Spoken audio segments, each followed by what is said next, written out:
caiu, enfim, a tempestade que tanto ameaçou a cidade naquelas horas. A chuva era torrencial e, com ela, precipitavam-se os mais vorazes trovões e relâmpagos. Alguns dos últimos atingiam o solo, assustando perversamente as testemunhas, para depois ensurdecê-las com o estrondo que o seguia. Naquela noite, ninguém dormiu direito. Quase toda a cidade passou em claro seu período de descanso. Uns simplesmente estavam horrorizados demais pela violência da tempestade, enquanto outros corriam freneticamente no interior de suas casas, arrastando móveis e colocando baldes embaixo das goteiras. Marisa foi uma das que não pregaram os olhos por medo.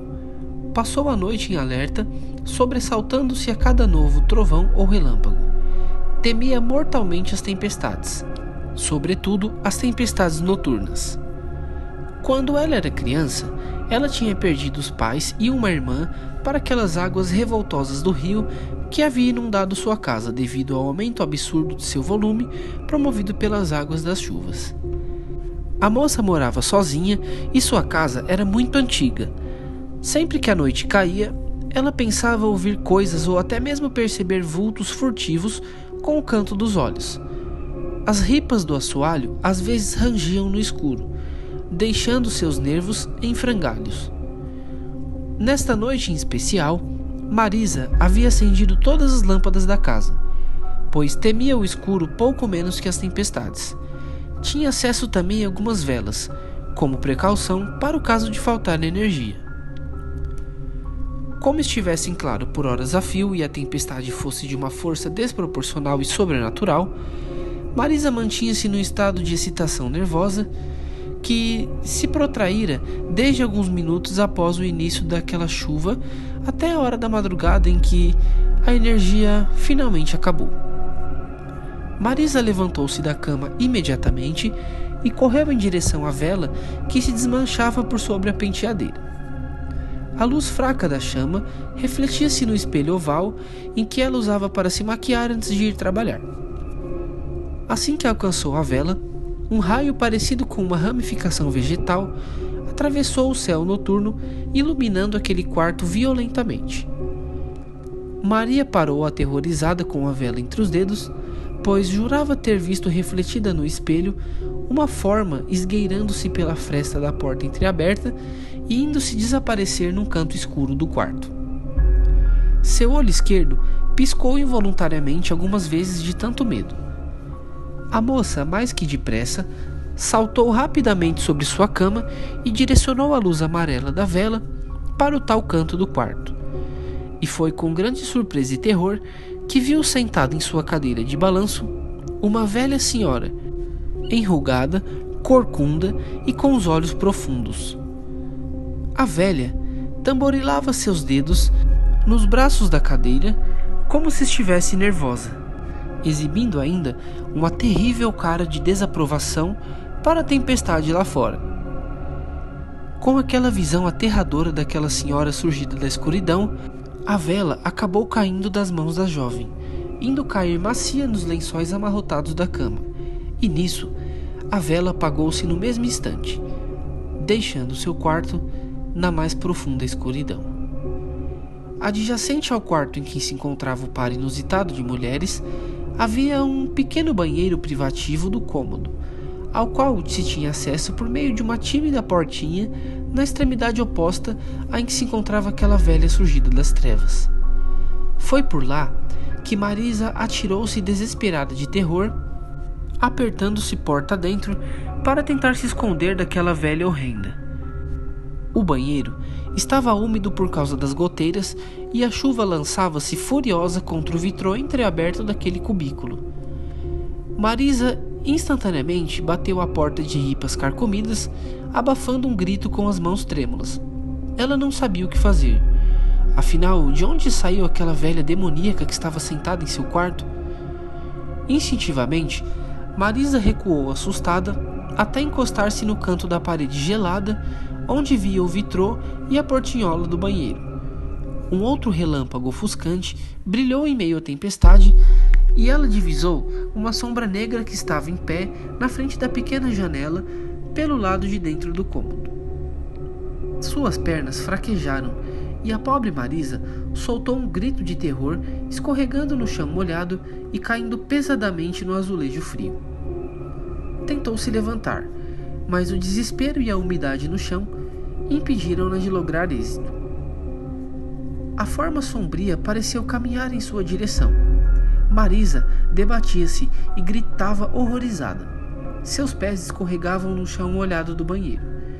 E a figura que agora estava entre a mulher e a pequena porta aproximava-se. Outro relâmpago clareou o retângulo azulejado, de modo a fazer com que a moça percebesse aquele corpo volumoso de um homem com feições deformadas e cavidades vazias onde deveriam estar os seus olhos, aproximando-se dela. A tempestade aumentou ainda mais.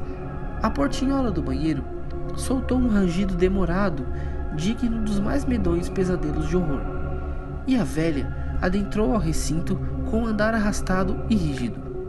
Marisa, ofegante e quase desmaiando de pavor, não conseguia levantar-se, e o som da tempestade abafava os seus gritos.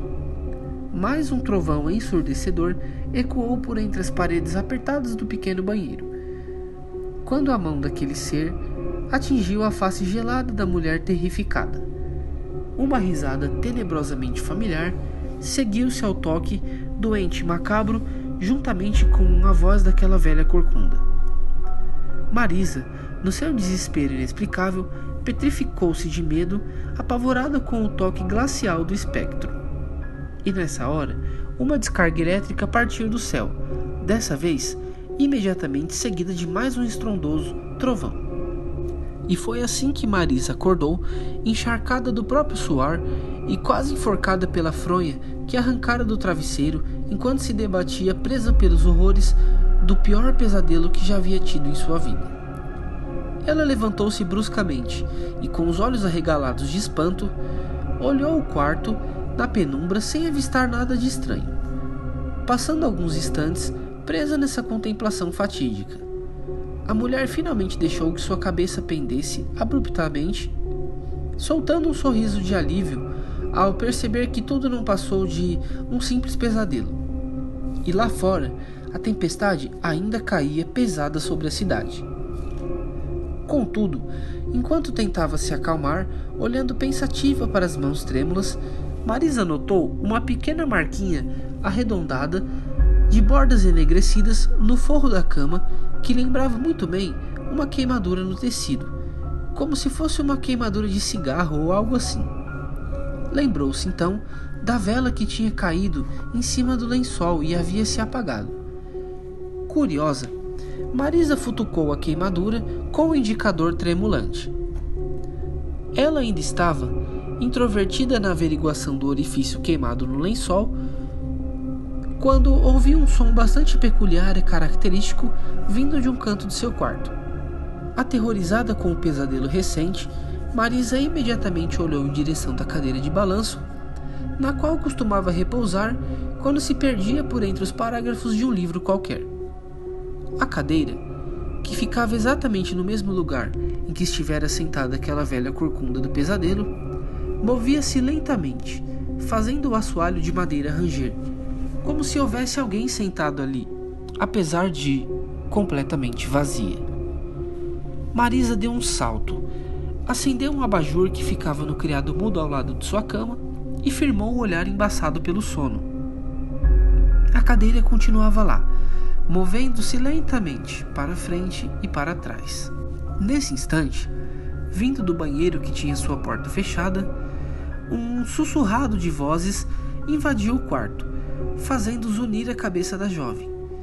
Possuída pelo horror, Marisa tateou o rosto no local onde fora tocada pelo monstro do pesadelo, arrepiando-se ao sentir uma espécie de toque em sua face esquerda. Marisa deslocou-se até a porta do banheiro e lentamente forçou-a para dentro, fazendo com que se abrisse num ranger pavoroso. A cena era horrível. Dentro do banheiro retangular, jazia afogada no vaso, com os membros rijos e azulados, uma jovem nua, de cabelos negros e parecidíssima com a irmã que Marisa perdeu tantos anos atrás naquela enchente que arrasara sua família. Aquela velha corcunda diabólica e aquele homem estranho com feições deformadas também estavam caídos, com os olhos esbranquiçados e vidrados no teto. De suas bocas escorria uma repugnante água amarronzada, típica das correntes fluviais lamacentas. O líquido espalhava-se por toda a área do banheiro em que estavam os 3 defuntos. Eram os cadáveres de seus parentes que voltaram do outro mundo, trazidos pela inundação do temporal, em busca do aconchego familiar, perdido para as águas da tempestade maldita.